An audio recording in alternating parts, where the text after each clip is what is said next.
Ken Matthews was a self-made millionaire, the proud owner of a chain of upscale restaurants. But after years of illness, betrayal, and personal tragedy, Ken had only one thing on his mind: finding someone worthy of inheriting the empire he had built from the ground up. To do that, he hatched a plan that would change lives forever.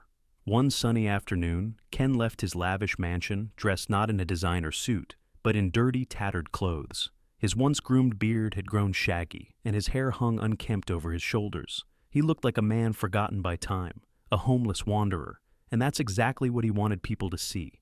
His goal was simple: to visit each of his 3 restaurants in disguise, observe how his staff treated the least fortunate, and find someone with the heart and humility to carry his legacy forward.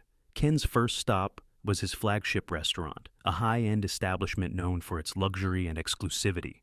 As he approached the gate, 2 guards immediately stopped him. "Get lost, old man. This isn't a shelter," one snapped. Ken pleaded quietly, asking only for a glass of water or a moment inside. Before he could say more, the restaurant manager, Ruth, drove up in her luxury car. Spotting Ken, she stormed over, glaring with disgust. "This is not a charity house," she barked. "Don't ever let this filthy man in here again," she instructed the guards before speeding off. Ken walked away in disbelief. He hadn't even been allowed to step foot in his own restaurant. Determined to continue his test, Ken moved on to his second restaurant nearby. Luckily, the gate here was open, and he slipped in unnoticed. But as soon as he sat at a table, the manager, Mike, burst into the dining area. "Who let this filthy man in here?" he shouted.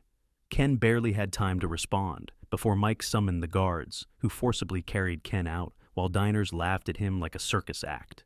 They dumped him on the pavement like trash and slammed the gates shut. Crushed and humiliated, Ken sat in silence. He reflected on the journey that had brought him here. Born into poverty, Ken grew up doing menial jobs just to survive. At 19, he got a job as a janitor in a restaurant. He was honest, diligent, and never lost hope. One day he found a purse filled with money and returned it without hesitation. The owner, a wealthy woman named Sandra, was so impressed by his integrity that she told the restaurant owner, Mr. Johnson. Within a few years, Ken had expanded to 3 restaurants and married a beautiful, kind woman named Michelle. Though they were unable to have children, they adopted a sweet girl named Amanda. Life seemed perfect until tragedy struck. Amanda passed away from pneumonia at age 11, leaving Ken and Michelle devastated. Then Ken's health deteriorated rapidly. He was diagnosed with hypertension, diabetes, and later suffered a stroke. Unable to manage the business himself, he entrusted everything to Michelle. That's when things began to crumble.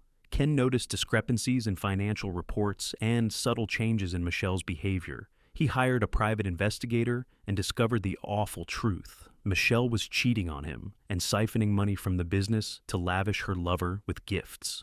An audit confirmed that over $600,000 had gone missing. Heartbroken, Ken divorced her but refused to press charges. Instead, he handed over operations to a professional management firm and retreated from public life, focusing on his health and rebuilding his strength. Years passed. Now, in his late 50s, Ken's health was worsening again. Knowing his time might be short, he decided to find an heir, not someone with business experience, but someone with compassion, integrity, and character. Ken's last hope lay in his 3rd restaurant. At the gate, a young black security guard named Josh stopped him politely. "I'm sorry, sir," Josh said. "Management says I'll be fired if I let in anyone who looks homeless." Ken nodded and began to turn away. "Wait," Josh whispered. "If you promise to say you didn't see anyone at the gate, I'll let you in." Ken agreed and quietly entered the restaurant. Inside, he sat alone, ignored by most staff. Just when it seemed no one would approach him, a young waitress named Juliet walked over. "Good afternoon, sir," she said kindly. Before Ken could respond, a voice thundered across the room. "Juliet, step away from that man."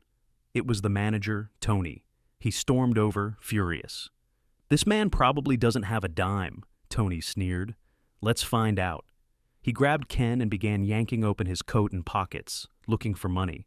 When he found none, he ordered Juliet to get back to serving real customers. Then Tony dragged Ken out of the restaurant and back to the gate, where he reprimanded Josh for letting in a vagrant.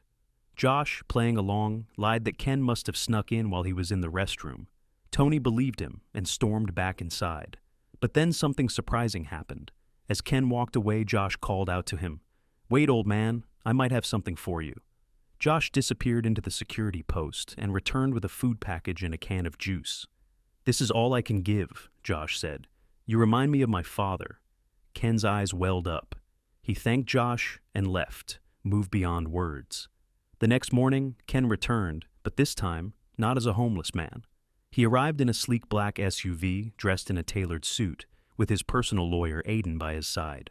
Josh, stunned, opened the gate without a word. Inside the restaurant, staff gathered for a surprise meeting. Tony, still oblivious, bowed and greeted Ken like royalty. Ken asked for all employees to be brought to the meeting room. Minutes later, Ken walked into the room, this time wearing the same dirty clothes from the day before. Gasps filled the room. Tony turned pale as he realized the homeless man he had humiliated was the restaurant's owner. Ken explained everything, his disguise, his test, and his mission to find an heir. He then called Josh forward and, in front of everyone, declared him the chosen one. "This young man showed compassion when no one else did," Ken announced. "Josh is now my heir." His lawyer Aiden handed Josh legal documents transferring ownership of all 3 restaurants, several properties, and Ken's estate.